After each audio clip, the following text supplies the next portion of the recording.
Assalamualaikum warahmatullahi wabarakatuh. Saya Rizka Maharani dari absen 28.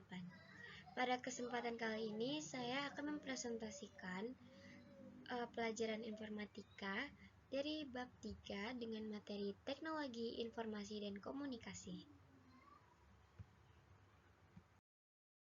Apa itu aplikasi Office? Jadi, aplikasi Office adalah kumpulan aplikasi yang digunakan untuk memudahkan pekerjaan perkantoran. Fitur-fitur pada aplikasi Office ini sudah tersedia dan bisa langsung digunakan tanpa harus bangun bahasa pemrograman lagi. Berikutnya adalah jenis-jenis dari aplikasi perkantoran. Aplikasi perkantoran terbagi menjadi beberapa jenis menurut kegunaan dan juga fungsinya. Di antara yang paling banyak digunakan adalah sebagai berikut. Yang pertama, ada aplikasi pengolah kata atau word processor. Aplikasi ini untuk membuat dan juga mengolah dokumen, seperti membuat surat, penyusun laporan, dan lain-lain. Contoh aplikasinya adalah Microsoft Word, OpenOffice Word, dan juga Google Docs. Yang kedua, ada aplikasi pengolah lembar kerja atau spreadsheet. Tujuannya adalah untuk mengelola data dalam bentuk lembar kerja, seperti mengolah data secara statistik.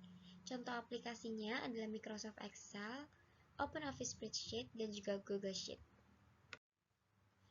Lalu yang terakhir ada aplikasi pembuat presentasi atau slide. Membuat slide presentasi dengan mudah. Objek yang terdiri dari butir-butir penjelasan dan juga gambar.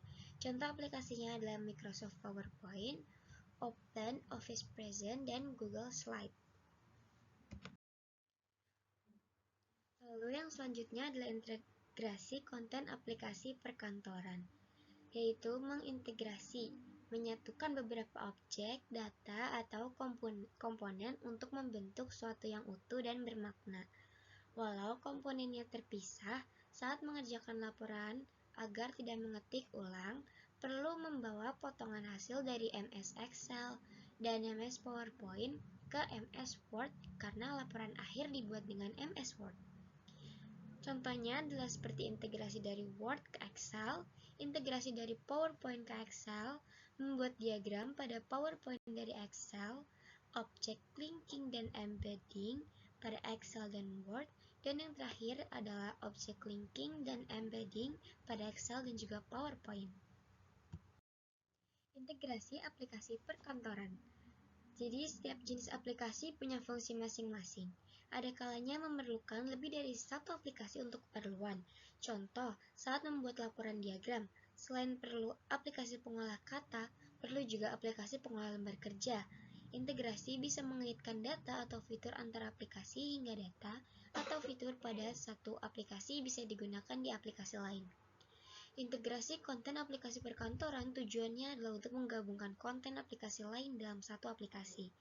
Contohnya, data dari Microsoft Excel dapat ditautkan dengan dokumen pada Microsoft Word. Cara mengintegrasikan data, teks, gambar antar aplikasi perkantoran. Terdapat berbagai cara untuk mengintegrasikan sebuah data, teks maupun gambar pada aplikasi perkantoran. Di antaranya, yang pertama ada teknik salin, tempel, atau copy-paste. Perintah cut, copy, dan paste terinspirasi dari praktik tradisional dalam pengeditan naskah yang diketik pada sebuah kertas. Banyak aplikasi menyediakan cara unik ini untuk metode seperti kombinasi tombol, menu tarik turun atau pull down, dan juga menu pop-up. Mekanisme tradisional cut, copy, dan paste menggunakan gunting dalam aplikasi komputer. Sedangkan dalam aplikasi komputer, perintah cut memindahkan objek ke clipboard atau tempat penyimpanan sementara. Perintah paste memindahkan objek dari clipboard ke dokumen tujuan, dan perintah copy menyalin objek ke dalam clipboard dan memindahkan ke dokumen tujuan. Perintah potong dan tempel. Urutan caranya sama, yaitu hanya tinggal mengetik CTRL dan juga X. Karena praktis, melakukan copy-paste harus dengan cermat. Jika hasilnya masih harus diedit atau diubah, seringkali copy-paste menghasilkan teks yang salah karena. Yang kedua ada fitur integrasi konten pada aplikasi. Dilakukan dengan memanfaatkan fitur integrasi yang ada di aplikasi. Gunakan menu pada salah satu aplikasi yang otomatis membuka aplikasi lain. Contohnya, pada Microsoft Word, saat memilih menu Insert Chart, Microsoft Excel otomatis akan terbuka. Dan yang ketiga itu ada object linking dan embedding. Object linking yaitu untuk Microsoft Office. Objeknya berasal dari aplikasi perkantoran lain. Dapat disisipkan ke aplikasi perkantoran yang sedang dibuat. Perubahan data sumber akan membuat perubahan juga pada objek yang dihubungkan dengan fasilitas ini di aplikasi lainnya. Fitur lanjut aplikasi perkantoran. Banyak fitur lanjut dari aplikasi perkantoran yang bisa membantu kita dalam membuat laporan maupun menyajikan data. Contohnya, seperti mail merge pada Word dan fitur membuat video pada MS PowerPoint. Pertama ada mail merge, fitur yang dapat digunakan untuk menghasilkan surat, amplop, undangan, dan lain-lain secara berulang. Ada beberapa komponen yang berbeda, misalnya nama dan alamat yang dituju. Tidak perlu buat dokumen dalam jumlah yang banyak dengan tujuan berbeda. Cukup gunakan satu dokumen Word dan daftar nama yang disimpan dalam daftar, basis data, ataupun spreadsheet. Berikut adalah tata cara membuat mail merge. Yang pertama, buka Excel, lalu buat tabel yang berisi nama, alamat, dan nama orang tua. Lalu simpan file Excel dan mulai membuka Microsoft Word. Buat dokumen surat dengan isi kepada yang terhormat, orang tua dari, dan juga di. Lalu klik mailing select recipients dan juga klik use an existing list. Kemudian cari file Excel-nya, open lalu pilih sheet yang sesuai, klik OK.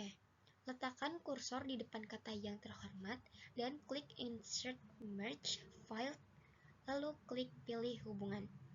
Yang kedelapan adalah ulangi langkah 6 dan juga 7 untuk bagian lain. Lalu untuk melihat hasilnya, klik preview result. Lalu yang terakhir adalah gerakan panah ke kiri dan ke kanan untuk melihat tampilan data yang sudah selesai dibuat. Yang kedua ada daftar isi. Daftar isi adalah salah satu fasilitas yang sudah tersedia di Microsoft Word, yaitu membuat daftar isi atau table of content. Fitur ini terdapat pada salah satu pilihan yaitu References. MS Word dapat membuat daftar isi otomatis merujuk pada dokumen yang telah diberi styles pada menu Home. Lalu, seperti inilah tata cara membuat daftar isi. Daftar isi dibuat dari teks yang sudah diberi styles heading 1, heading 2, dan juga heading 3 dan seterusnya. Jadi, saat ingin membuat daftar isi, harus menandai judul bab dan juga subbab pada dokumen dengan memberikan style heading 1, heading 2, ataupun heading 3. Lalu dengan mengklik Table of Content, maka daftar isi akan otomatis muncul pada halaman. Yang ketiga ada membuat video presentasi dengan MS PowerPoint. Langkah-langkahnya adalah sebagai berikut. Buat terlebih dahulu presentasi pada PowerPoint. Setelah itu, klik File, pilih Options, dan cari Customize Ribbons, lalu centang box Record, dan klik OK. Lalu cari tab Record, kemudian klik, dan di sebelah kiri atas, klik Record Slideshow, lalu pilih Record from Beginning. Yang keempat, video bisa direcord dengan cara menekan tombol kamera kecil di bawah kanan. Yang kelima, klik tombol record untuk merekam video presentasi. Yang keenam, rekaman pun akan segera dimulai. Setelah selesai rekaman, tekan tombol Escape atau singkatannya itu ESC pada papan ketik di pojok kanan atas. Dan langkah yang terakhir adalah presentasi dapat disimpan ataupun bisa diekspor dalam bentuk video.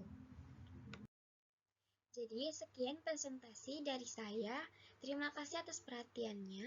Semoga dengan presentasi saya mengenai materi teknologi informasi dan komunikasi ini bisa bermanfaat bagi kita semua yang sudah menonton. Terima kasih. Wassalamualaikum warahmatullahi wabarakatuh.